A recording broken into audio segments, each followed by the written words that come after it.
Buenas noches, esto es Zona Franca, yo soy Daniel Pacheco. El problema de los presos en medio de la pandemia plantea un dilema brutal. Enfrenta a los privados de la libertad a una ruleta rusa del virus, que sabemos que puede matar a 1 de cada 10 en un ambiente donde es muy difícil el distanciamiento social. O, por el otro lado, liberar a personas que han cometido delitos, muchos de ellos incluso delitos graves y violentos. En Colombia ese dilema es aún peor. Nuestras cárceles tienen un hacinamiento de más del 50%. Es decir, en promedio, en un espacio diseñado para 2 personas, están habitando 3. Eso es el promedio, porque en la cárcel de Villavicencio, donde ya hay más de 15 contagiados por coronavirus, 2 presos muertos, el hacinamiento es de 100%. Es decir, en un espacio diseñado para 2 personas, hay 4. Esto es obligar a los presos de Colombia a jugar una ruleta rusa con un revólver lleno de balas. Por otro lado, la idea de tener a violadores, criminales caminando por las calles es también muy problemática. ¿A dónde irían? Además, ¿sí querrán sus familiares recibirlos? ¿Cómo guardarán la cuarentena? Aunque hay que tener en cuenta también que en la cárcel hay mucha gente, más del 20% de ellos que están presos por delitos no violentos, sobre todo delitos relacionados con drogas. Por ahora, el gobierno ha resuelto este dilema brutal con un decreto que, en el mejor de los casos, permitiría la excarcelación de 4.000 personas. Esto equivale a reducir la población carcelaria actual en apenas 2%, apenas 2%. Esto no le hace ni cosquillas al problema del hacinamiento y menos a la prevención contra el coronavirus en las cárceles. Detrás de esta poca generosidad del gobierno frente a los privados de la libertad hay un argumento entendible, y es que excluyen a los presos condenados por delitos violentos y delitos sexuales. Sin embargo, es difícil de entender por qué no se mueve el gobierno ni un paso en darle la libertad a presos condenados o sindicados por delitos no violentos de drogas. Ni siquiera a los responsables de delitos de poca cuantía, consumidores mal parados por ahí, jíbaros de esquina. Estos son la mayoría de los presos por drogas, que en total son una parte enorme de la población carcelaria, una quinta parte. Frente a este dilema, hay que decir que el gobierno se movió apenas 1 milímetro y decidió irse por sostener a los presos de Colombia frente a una ruleta rusa con un revólver lleno de balas. Aquí arranca Zona Franca.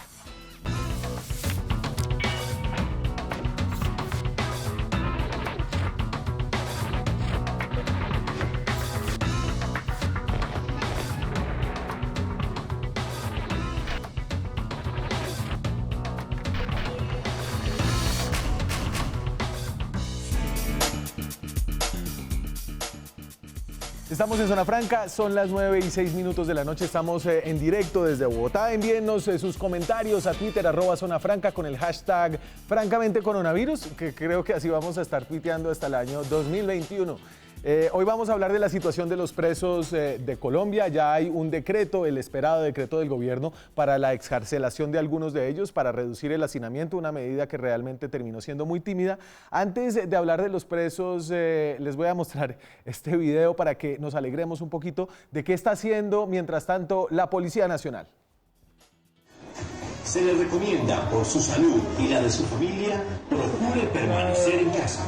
Policía Nacional. Somos uno, somos todos.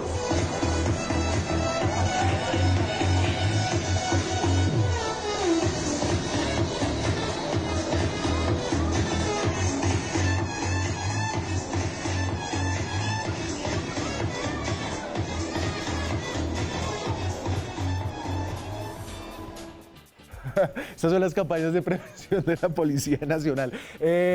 O sea, la policía está pendiente de los bailarines fúnebres de Ghana, el meme que nos ha llegado a todos por redes sociales.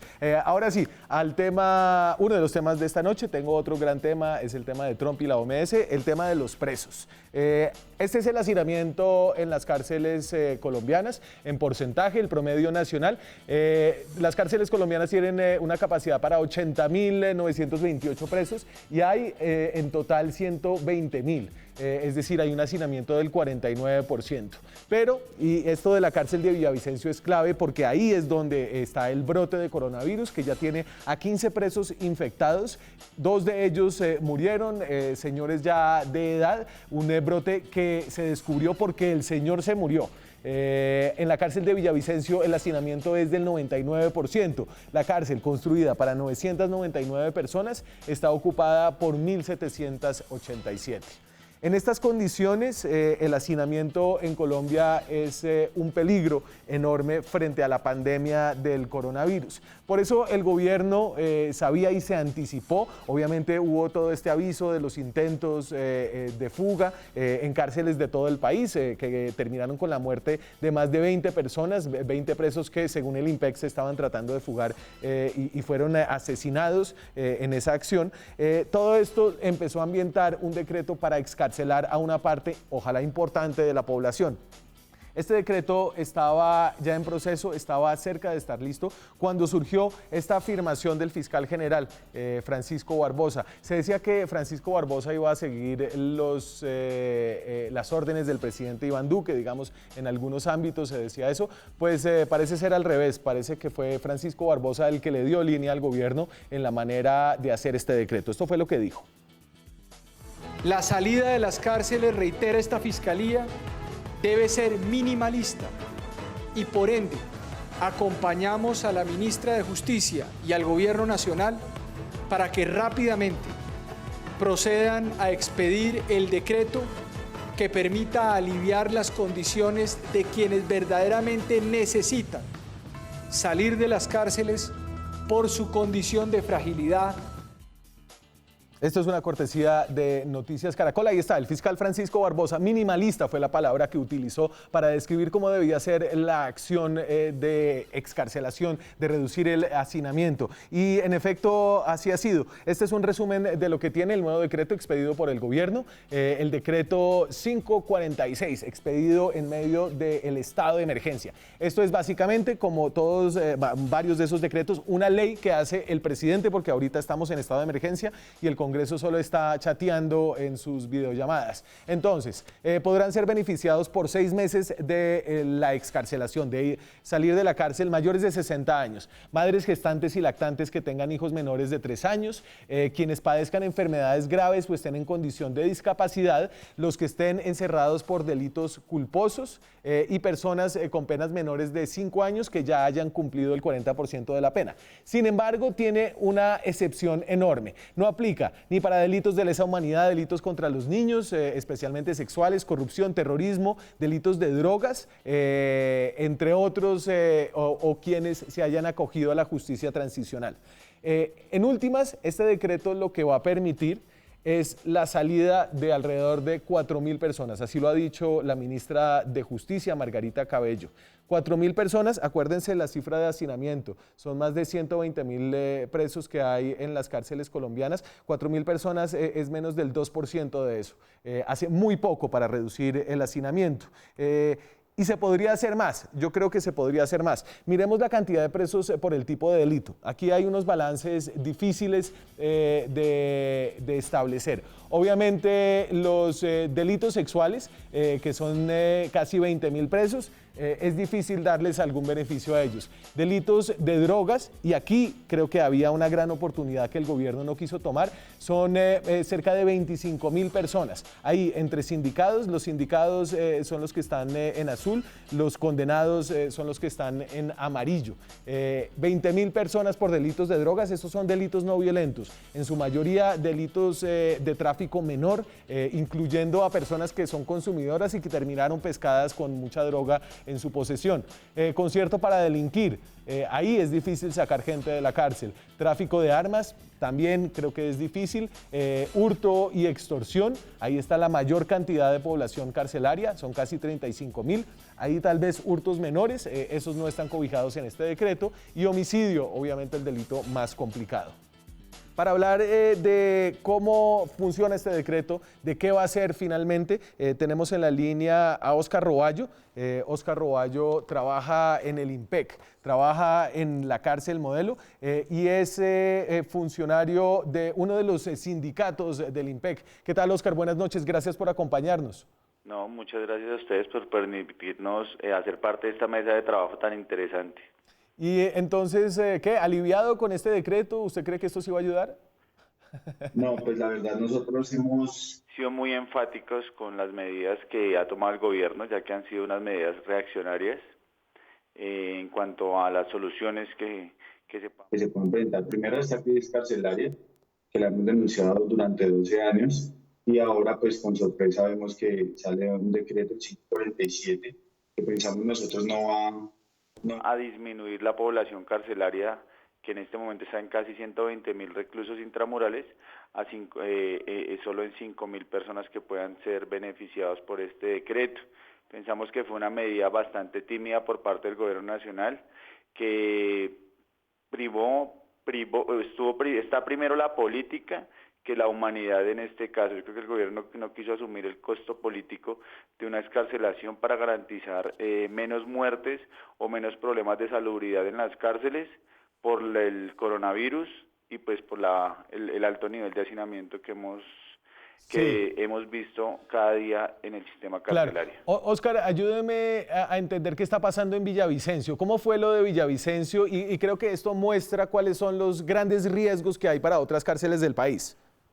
Bueno, las cárceles en Colombia pueden ser un foco grande de infección de este virus. El hacinamiento, las condiciones de insalubridad y el pésimo servicio médico es el común denominador, la falta de recursos. En este momento el Ministerio de Hacienda no ha girado un solo centavo para que se pueda contener el virus y mucho menos prevenirlo. Y esto es el resultado de lo que se está viendo en Villavicencio. En Villavicencio salieron primero 2 personas privadas de la libertad en libertad y murieron en el hospital departamental. O sea, déjeme, me meto ahí, porque es que en Villavicencio sacaron a un señor que cumplió la pena, él estaba enfermo y se les murió. Y cuando se les murió afuera, es que se dieron cuenta que el virus estaba en la cárcel, ¿cierto?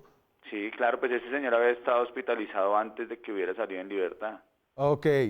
Y el señor entonces lo hospitalizaron y después lo devolvieron a la cárcel y ahí fue donde aparentemente contagió a otros de los privados de la libertad. Pues las pruebas de COVID que han resultado positivas nos dan la razón en cuanto a esto. Ese señor se contagió, volvió a la cárcel sin ninguna medida. El director del establecimiento y el Estado como tal no tuvo las medidas necesarias de prevención, porque no existen las zonas de aislamiento, porque no existen máquinas aspersoras, porque no hay desinfección, y esto contagió. En este momento sabemos de 15 positivos de personas privadas de la libertad y 2 funcionarios del cuerpo de custodia. Usted usted trabaja en la Modelo, ¿cierto? Sí, señor. Y usted llega y allá tienen los guardianes, que los guardianes son el factor de riesgo epidemiológico más grande que hay para las cárceles, ¿cierto? Porque ahorita las cárceles no tienen visitas, pero sí son los guardianes que entran y salen, obviamente. Claro, no, y las personas privadas de la libertad que se encontraban hospitalizadas después del amotinamiento. A ver qué pasa. Nosotros en este momento hemos tenido que utilizar los aportes sindicales, hacer rifas, recolecta entre los funcionarios para comprar los elementos de bioseguridad, tapabocas, guantes, y ahorita estamos adquiriendo unos trajes en PVC para los funcionarios que están prestando servicio en los hospitales. En este momento hay por lo menos personas privadas de la libertad hospitalizados en Fontibón, y en Fontibón hay casos de coronavirus. No tengo acá. En el Hospital Santa Clara también, y el compañero, hoy por lo menos salió un interno y está en el piso 4 de Santa Clara, que es donde están las personas privadas de la libertad. Está una persona privada de la libertad y hay unas personas que están contagiadas con COVID, y el funcionario está ahí sin ninguna medida de protección. Tuvimos que adquirir unas máquinas aspersoras. Nos tocó reunir dinero para mitigar para comprar el líquido desinfectante, el que nos recomendó la Secretaría de Salud, pero la alcaldía, el Ministerio de Hacienda brillan por su ausencia, porque pues el decreto de emergencia carcelaria quedó en el papel, no hay una asignación de recursos serias, y nosotros, la preocupación más grande es que este virus entre a cualquier cárcel, que contagie a varias personas privadas de la libertad, a varios funcionarios, a nuestras familias, y que se presenten motines. Y entonces, todo el tiempo está generando miedo por parte de la población reclusa, y esto va a generar una catástrofe bastante fuerte. Precisamente sobre eso le quería preguntar, porque ya tuvimos la experiencia de lo que pasó en marzo, ¿cierto? Creo que el de la Modelo es el peor amotinamiento que ha tenido esa cárcel en su historia, posiblemente, tantos muertos, es decir, lo que había pasado antes eran peleas entre patios, ¿cierto? Este es el peor amotinamiento en la historia, que fue enterrado por la noticia del coronavirus, pero se perdieron más de 20 vidas. Totalmente, o sea, personalmente llevo 18 años en el IMPEC y he estado en 5 establecimientos carcelarios y nunca había visto un amotinamiento tan fuerte y tan grande. Nosotros como trabajadores lo decimos, fue la peor situación en la historia carcelaria y el resultado que se vio fue catastrófico. Pues obviamente nosotros no tuvimos más con qué defendernos sino con armas de fuego. Nosotros siempre hemos pedido armas traumáticas, muchos más gases, pero sin recursos es muy difícil y ese día, pues sí, esa noche fue tan negra que fueron 2.500 personas privadas de la libertad con un nivel alto de adrenalina saliéndose de todos los patios y pues los auxiliares que se dejaron coger pues fueron gravemente heridos. Sí, ¿y qué pasaría si hay un brote de coronavirus en la Modelo? No, en cualquier cárcel del país puede ser una catástrofe, primero de salubridad, de salud pública y segundo de seguridad para los funcionarios, porque pues obviamente a la hora de un amotinamiento seremos los primeros que tendremos que estar ahí. Claro, pero y explíqueme cómo funciona el tema de las emociones dentro de una cárcel. Entonces, lo de marzo empezó a armarse en varias cárceles del país. Todos estaban como preparados. Dice el fiscal que hay un plan criminal detrás de las disidencias de las FARC y del ELN. Pero más allá de eso, hábleme de la emotividad y de cómo funcionan las emociones dentro de un penal. Se empieza a regar un chisme de que hay coronavirus, los presos se ponen bravos, empiezan a golpear la cosa y eso se sale de control. Pues influyen muchos factores, el hacinamiento, la problemática en salud, la problemática en la alimentación de las personas privadas de la libertad. Y viene posteriormente, pues obviamente las visitas tuvieron que ser suspendidas, los términos judiciales, entonces se convierte como en un callejón sin salida esta pena de estos internos, y empiezan a jugar todas las emociones y el estrés y pues el encierro. Eso puede generar mucha violencia, ¿no? Nosotros hemos tratado de llamar a la calma de todo este tema, pero pues obviamente se está viendo una tensa calma en diferentes cárceles. No es el primer amotinamiento, no fue el primer amotinamiento. Sí. En este momento estamos contando casi 23, el fin de semana fue Neiva, en el día de hoy fue Popayán. Entonces los ánimos empiezan a alzar y nosotros nos vemos abandonados por parte del gobierno nacional, que piensan que porque tenemos este uniforme y un salario vamos a ser héroes, y eso se demostró. Los compañeros de Villavicencio trabajan, cumplen con su seguridad, pero la zozobra es muy fuerte porque el virus está dentro de la cárcel y es una cárcel hacinada, donde los internos están metidos todos dentro de un patio y nosotros tenemos que estar pendientes de ellos ahí cerquita. Claro. Entonces, Oscar, sí, déjeme preguntarle para ir cerrando. Este decreto del gobierno saca a entre 4.000 y 5.000 personas de las cárceles, de 120.000, es decir, es un 2% de la población carcelaria. ¿Usted cuánta gente cree que habría que sacar para que la cosa sea manejable y para que baje el riesgo que siempre va a existir? Bueno, el IMPEC ha hablado de cupos carcelarios, ¿no? Estamos hablando casi de 77.000. Pero hay que focalizar estos cupos, como se debe focalizar el hacinamiento. El hacinamiento carcelario habla el gobierno jocosamente que son 47% de hacinamiento o 50% de hacinamiento, pero no se va a comparar la cárcel de La Dorada, que tiene un 0.1% de hacinamiento, a la cárcel de Riohacha, que tiene un 500%, o a la cárcel de Cali, que tiene un 70% de hacinamiento. Okay. ¿Sí? Entonces, el tema es de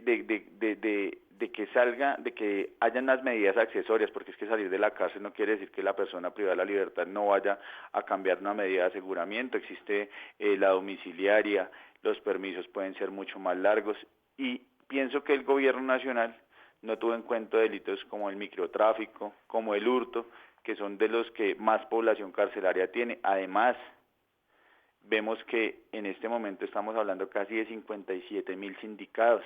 Sí. Que se pueden y que es obligación de los entes territoriales cuidar, pero en este momento no lo están haciendo.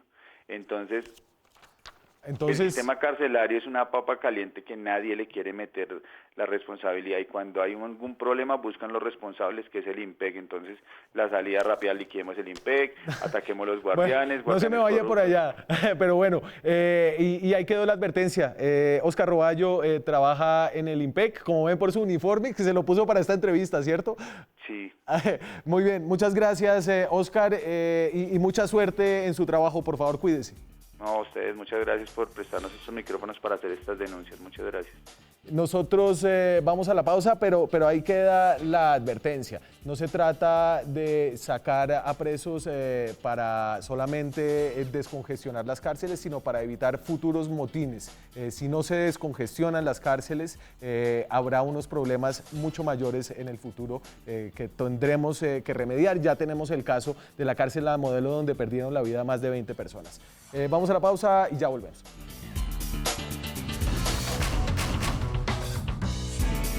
Seguimos en Zona Franca, son las 9:28 de la noche, estamos en directo desde Bogotá. Veníamos hablando del decreto del gobierno para excarcelar apenas a 4.000, 5.000 presos colombianos, es decir, reducir apenas 2% la población carcelaria. También hay un debate global que queremos tocar esta noche acerca de las acciones del presidente de Estados Unidos de desfinanciar la OMS. Y para hablar de esto y tal vez también preguntarle por el decreto del gobierno, no le había avisado, tengo en la línea a la senadora del Centro Democrático, María Fernanda Cabal, influyente, controversial, muy votada y sobre todo una persona que tiene opiniones fuertes en contra del globalismo que denuncia el presidente Donald Trump en la OMS. ¿Qué tal, senadora? Buenas noches, me alegra verla. Hola, buenas noches, qué gusto, la verdad me siento muy complacida de estar esta noche con ustedes. ¿Qué más? ¿Cómo va? Bueno, en el encierro habitual. En el encierro habitual. Senadora, ¿tiene opinión de lo del decreto para excarcelar a los presos o pasamos a nuestros otros temas? No, yo tengo opinión, tengo de hecho un video que está en mis redes y unas cartas. Yo envié una carta al comisionado de Naciones Unidas, el doctor Brunori.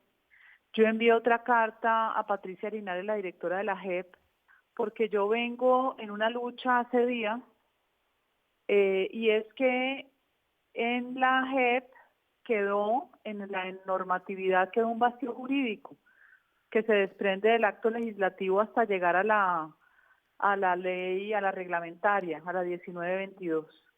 Y resulta que están libres la mayoría de los guerrilleros, están libres buena parte de los miembros de la fuerza pública, sí, pero que estaban condenados.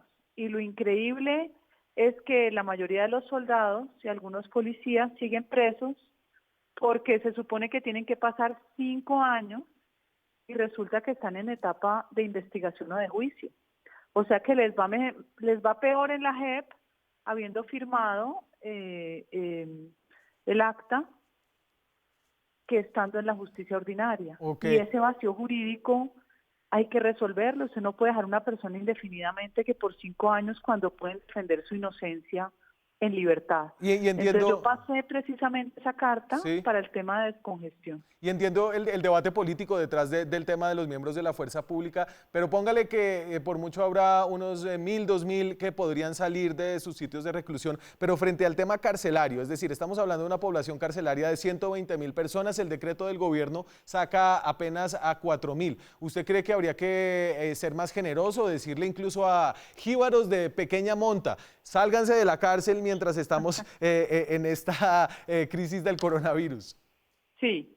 Sí, quería hacer mención a un ejercicio que estoy haciendo porque también es descongestión sacar a los miembros de la fuerza pública, pero estoy de acuerdo. De hecho, yo hice invitar al representante del Colegio de Abogados al debate que se hizo en el Congreso. Se hizo el debate precisamente en Comisión de Paz, allá fue el doctor Bernate. Sí. Y el Colegio de Abogados, y eso se lo envié yo a la ministra, el Colegio de Abogados insistía en lo elemental que se hizo, que es el tema de los mayores de 60 años, los de enfermedades crónicas, las mujeres gestantes o que tuvieran niños menores de 3 años, en fin, claro, pero es que 4.000 hace muy poco efecto en una población, no solo su volumen, sino su nivel de hacinamiento, porque si fuera un volumen grande en un espacio normal, sí, pero aquí las cárceles están totalmente desbordadas. Claro. Yo creo que fueron demasiado tímidos en el gobierno. Yo invito a que puede haber un decreto subsiguiente, o 2, o 3, es que uno no puede quedarse solamente en que ya expedí uno. Estoy de acuerdo en que, por ejemplo, los que cumplieron ya las 3/5 partes de la pena puedan salir. Incluyendo los de nivel delitos de congestión drogas, y por ejemplo, desorden, delitos no violentos. es que no necesariamente el tema de violento o no violento. Usted cumplió las 3/5 partes, tiene unos derechos adquiridos para recuperar su libertad. Ahora, a mí me da risa en este país que dicen, no, pero es que los delitos sexuales, no, pero es que el genocidio. Y todos los de las FARC están muertos de la risa y en el Congreso. Entonces esa doble moral y esa hipocresía que nos caracteriza por ahí no. Vamos a las normas racionales y aplique solo lo de las 3/5 partes. Y con eso salen un montón, se lo aseguro. Bueno, voy a avanzar en temas porque hace rato no hablaba con usted. Además, me leí su columna. Su columna, ¿Verdad? sí, me leí su columna. Y en su columna, a ver, usted que tiene pocos pelos en la lengua dice, mire, esto de los líderes de la izquierda que se van a hacer tratamientos médicos en Cuba lo hemos visto varias veces, lo vimos con Hugo Chávez, con Cristina, con Ortega, y se pregunta, a propósito de la situación de salud del senador Gustavo Petro, ¿en qué cónclave andarán en Cuba? ¿Usted cree que hay algo más que una enfermedad detrás del viaje del senador a Cuba? Por supuesto que sí, yo sí lo creo. Y además no es la primera vez que lo hace, siempre hace viajes que a mí me resultan extraños. ¿Qué tiene que ir uno a hacer a Cuba? A ver, usted de pronto se va a bailar a Varadero, pero yo no sé Porque qué usted se cree va a que yo hacer. soy, usted cree que yo soy del periodismo mamerto. No, usted es un mamerto chévere. Bueno, Pero hay muchos sitios atractivos en Cuba de turista. Lo que pasa es que yo jamás iré a gastarle un peso a los bandidos Castro para que sigan su farsa. El hecho es que es muy repetitivo. Y si usted ve que Evo Morales igual y aterrizó allá, la Kirchner con la niñita, y resulta que Cuba, como ha vendido toda una fantasía de la ciencia médica más desarrollada, y todavía hay quienes se comen ese cuento, no, me genera terribles suspicacias. Y también la desaparición de Ortega, que no sé si se dio cuenta que apareció sí, hoy. hoy apareció disvariando como siempre, pero apareció, o es un doble, no sé. Pero ¿qué tipo de treta? Es decir, ¿qué se imagina usted que está pasando? Bueno, yo lo que me imagino es que todos estos líderes nocivos de la izquierda latinoamericana obedecen a algún patrón o patrones. Ellos no son autónomos. Hace mucho tiempo dejaron de serlo. Y Cuba sencillamente se volvió en el lugar de encuentro, porque Cuba también perdió la relevancia que tuvo en algún momento. Aquí el patrón o es China, o es Irán, o es Rusia, o son los tres. Los mismos que juegan en Venezuela, que son realmente peligrosos.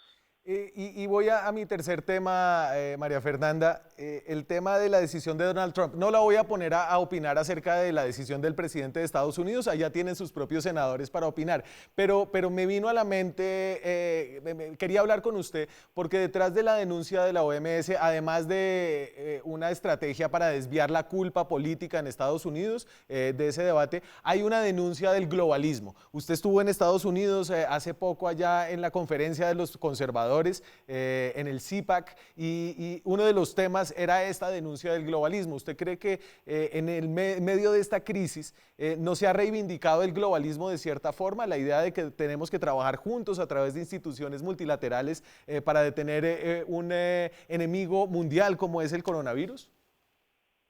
O sea que hay que trabajar de la mano de los chinos, que todavía no se han declarado responsables de haber escondido información con la que llevamos montones de muertos y empobrecimiento y una recesión que ya se espera que sea peor que la crisis del 29?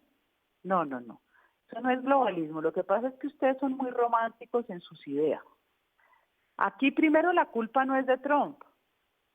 Trump, como muchos otros, incluso Bolsonaro, incluso Boris Johnson, pensaron que esto no iba a ser tan grave.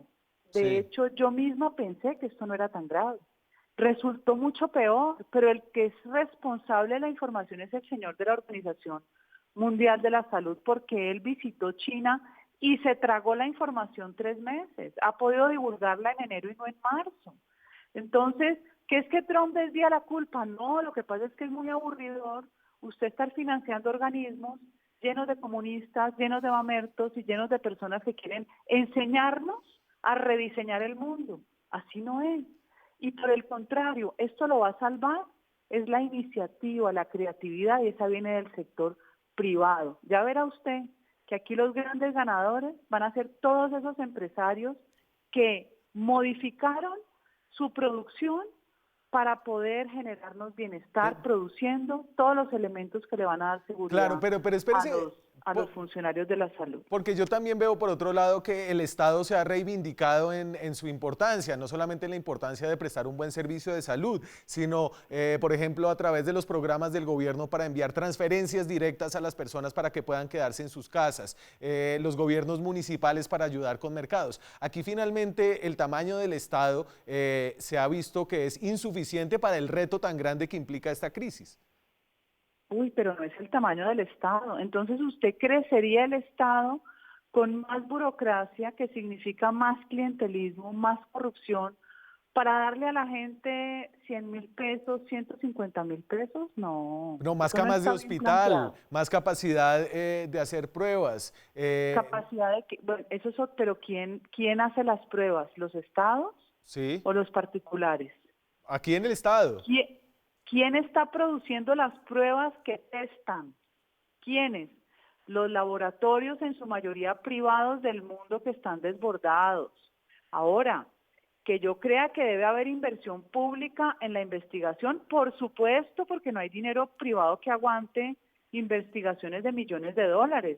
De hecho, si usted leyó unas quejas muy grandes, no sé si fue del Johns Hopkins o de cuál hospital, que les faltó financiación para poder seguir con la investigación del SARS, que es el primo del COVID. Ajá. Claro, pero esto no es ninguna reivindicación a los estados, porque lo que estamos perdiendo poco a poco es la libertad en toda su dimensión. Es María Fernanda Cabal, senadora del Centro Democrático. Una antes de irme, ¿cómo le va a José Félix con la lavada de platos y la cocinada? Le voy a tomar una foto y se la voy a mandar a usted. Que la publique. Eso sí sería una primicia. Bueno, no sé, no mentiras, yo no sé. María Fernanda, un gusto hablar con usted. Muchas gracias. Gracias. Nosotros vamos a un corte de comerciales. Acerca de esta disputa entre Trump y la OMS tenemos otro punto de vista, el punto de vista de un abogado que tiene un máster en salud pública con énfasis en salud global. Creo que tendrá otras opiniones al respecto. Ya volvemos con él en minutos. Seguimos en Zona Franca, son las 9:45 de la noche. Seguimos con nuestro tema. Veníamos hablando de la disputa entre el presidente de Estados Unidos y la Organización Mundial de la Salud. Hoy anunció el presidente Trump desde la Casa Blanca que dejaría de pagar la cuota que da Estados Unidos a esa organización multilateral. They called it wrong. Lo manejaron mal. De verdad perdieron el anuncio, pues lo hubiesen podido hacer meses antes si hubiesen sabido y debían saberlo. Seguramente sí lo sabían. Vamos a investigar eso detenidamente y vamos a hacer un alto del dinero gastado en la OMS. Vamos a ponerle un poderoso alto y vamos a ver. Es una gran organización, sí funciona, pero luego de que hacen todo mal, no sirve. Así respondió la OMS a través de su director. Ahí va. Entonces, el nombre de Tedros es muy difícil de pronunciar, lo dejo ahí. Los Estados Unidos ha sido un viejo y generoso amigo de la OMS y esperamos que siga siendo así. Lamentamos la decisión del presidente Trump de ordenar la suspensión de la financiación a la OMS. Juntos podemos mejorar la salud de muchas de las personas más pobres y vulnerables del mundo. Esa última frase me queda sonando. El trabajo de la OMS no es decirle a Estados Unidos qué tiene que hacer, por supuesto. supuesto, es sobre todo ayudar a los países más pobres que no tienen las mismas capacidades de Estados Unidos a hacer lo que tienen que hacer frente a retos de salud pública global como este, como la del coronavirus. ¿Qué tal lo hizo la OMS? Todo en retrospectiva, obviamente aquí somos expertos del pasado, profetas de lo que ya pasó, no se ve realmente del todo bien, pero es que nadie se imaginaba lo que iba a pasar. Entonces aquí va la línea de tiempo de más o menos las decisiones que tomó la OMS. Entonces, el 1 de enero se puso en estado de emergencia tras la proliferación del nuevo virus en Wuhan, China. 1 de enero. El 10 de enero se publican orientaciones técnicas a los países sobre modo de detectar casos, realizar pruebas de laboratorio y gestionar los posibles contagios. El 30 de enero se anuncia que el brote constituye una emergencia de salud pública de importancia internacional debido al aumento de contagios. Y aquí un dato fuera de la gráfica, el 31 de enero la OMS, y esto es lo que le echa en cara el presidente Trump de Estados Unidos, dice que restringir el movimiento de personas y bienes durante las emergencias de salud es inefectivo en la mayoría de las situaciones y puede desviar recursos valiosos. Después, el 3 de marzo, la OMS, después de oponerse a frenar el tráfico aéreo internacional, publica un plan estratégico para ayudar a los estados con sistemas de salud más frágiles. El 11 de marzo se declara oficialmente al COVID-19 como una pandemia.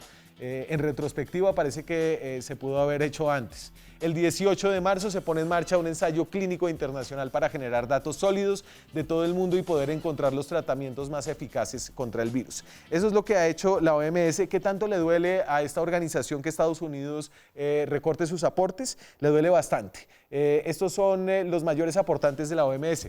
Estados Unidos, y estos son solo los aportes ordinarios. Estados Unidos, además de estos 335, pone cerca de 200 millones de dólares más, llega casi a 500. Pero pone el 22% de las contribuciones por país, Japón el 9%, China el 7%, un 7% que, seamos sinceros, suena poco en este punto, Alemania 6%, Francia 7%, Colombia aporta el 0.32%, le mandamos 3.4 millones de dólares a la OMS. A propósito de la OMS, creo que no hemos logrado explicar bien qué es lo que hace este organismo multilateral. Para ayudar a hacerlo tengo en la línea a Jonathan García, que es abogado, trabaja en De Justicia y da clases en la Universidad de los Andes. Hizo un máster en la Universidad de Harvard de Salud Pública con énfasis en salud global. ¿Qué tal, Jonathan? ¿Cómo está? Hola, Daniel, ¿cómo va todo? Muchas gracias por la invitación. ¿Usted estaba oyendo a la senadora Cabal? Sí, la Bien, estaba escuchando. Excelente. Ahorita le pregunto algo. Bueno, pero ayúdame a entender qué hace la OMS y por qué es serio, grave o no para nosotros que Estados Unidos deje de aportar. Sí, un repaso histórico muy rápido. Antes de que existiera la OMS en 1948, cada país resolvía los problemas de salud por su cuenta, y esto hacía que fuera muy difícil poder proteger el comercio internacional de las enfermedades que normalmente venían acompañadas con esta. Entonces, en 1948 se unen todos los países, además a partir del sistema de Naciones Unidas, y dicen tenemos que crear un organismo internacional que nos ayude a armonizar todas las reglas internacionales, de modo que todos los países estemos más seguros y más saludables. Entonces nace la organización para precisamente protegernos a todos como una comunidad global, y lo que hace de ahí en adelante es sacar diferentes tipos de normas y diferentes tipos de recomendaciones para que los países puedan avanzar en sus sistemas de salud y puedan proteger, por supuesto, la vida y la salud de sus ciudadanos. Lo que hace ahora la Organización Mundial de la Salud es precisamente proveer coordinación entre los diferentes países y las diferentes organizaciones internacionales, y también brinda ayuda técnica a aquellos países donde sus sistemas de salud son muy débiles todavía y donde se necesita ese apoyo que los países y las naciones no pueden aportar. Entonces realmente sirve como un balance para aquellos países en donde todavía se necesita mucha fortaleza técnica para superar muchos de los problemas de salud pública que tienen pues alrededor del mundo. Y especialmente la OMS es especialmente importante, entiendo yo, para países como Colombia o incluso para países más pobres que tienen menos recursos, ¿cierto? Esto finalmente no va a herir la respuesta frente al coronavirus en Estados Unidos, sino la respuesta contra el coronavirus en otros sitios que tienen menos plata.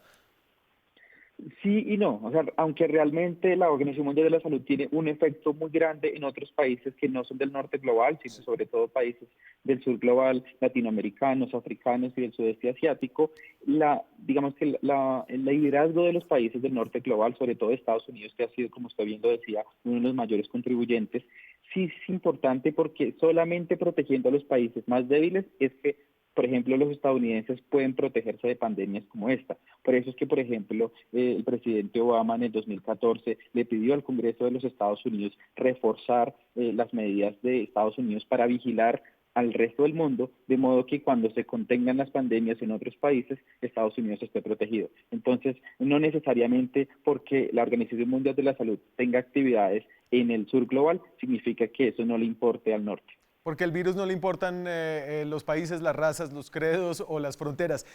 Jonathan, la senadora Cabal dice que la OMS está llena de comunistas mamertos. Después de la pausa, acompáñeme por favor, le voy a preguntar realmente quién trabaja en la OMS. Seguimos hablando de globalismo versus nacionalismo, que es realmente el trasfondo de esta discusión después de comerciales. Ya volvemos.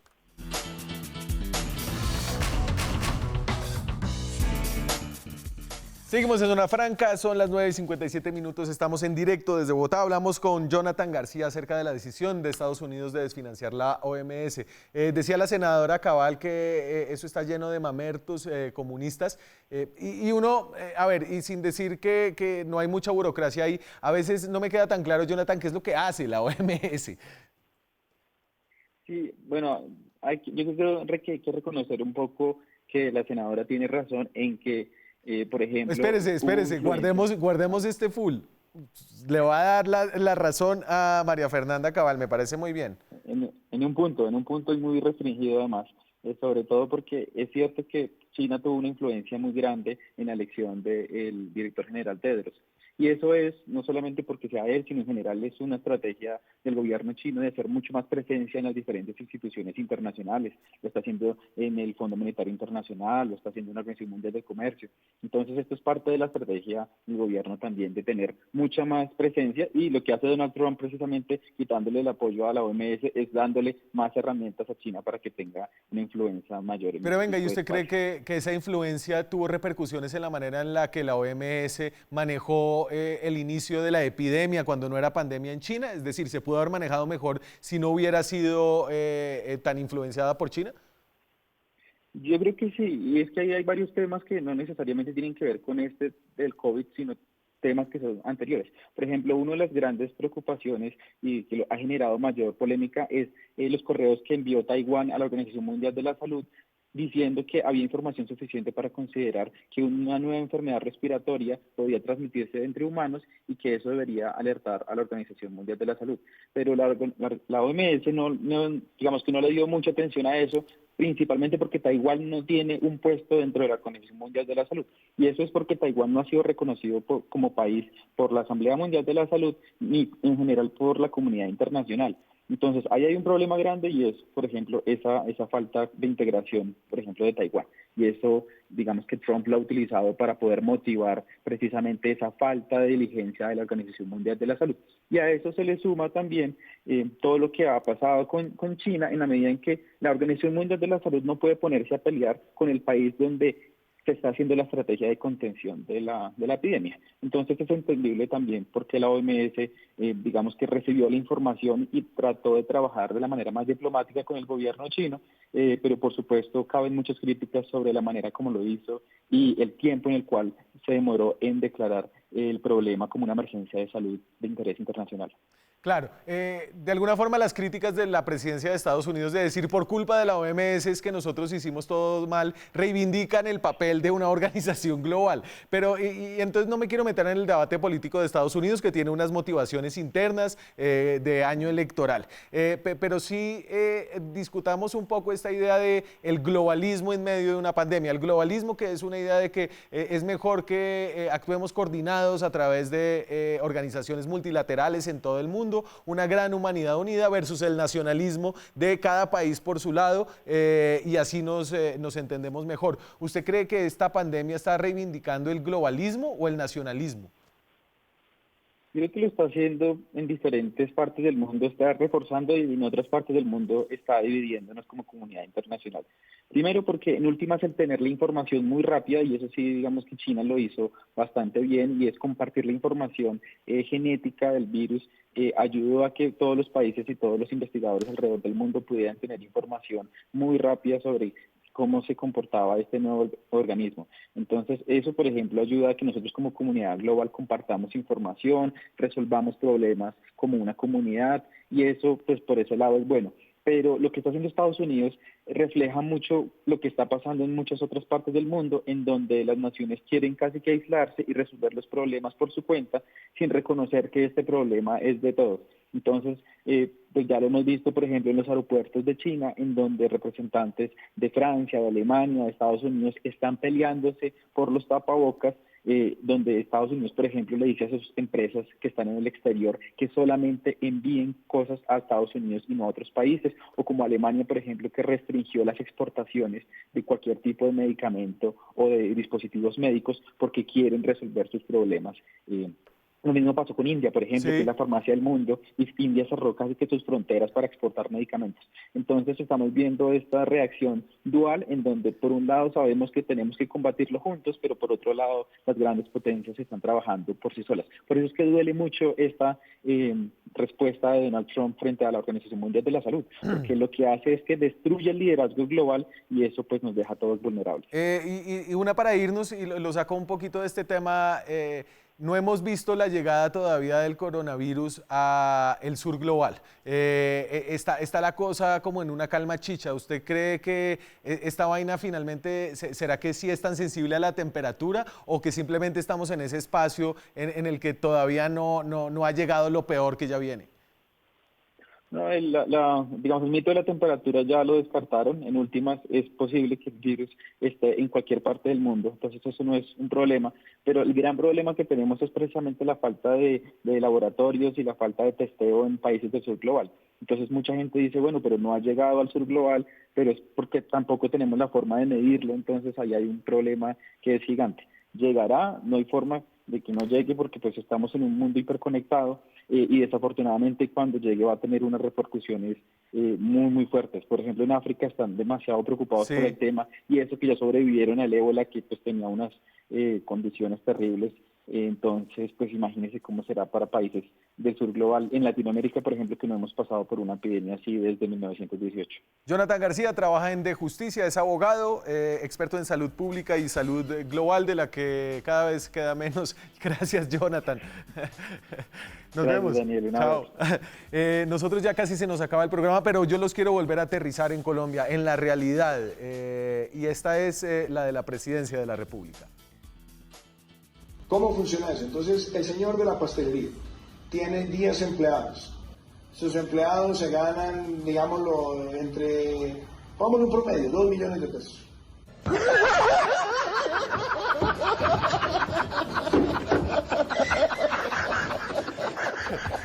Yo con eso me voy. Nosotros nos vemos mañana con más periodismo, más debate, más opinión. Muchas gracias.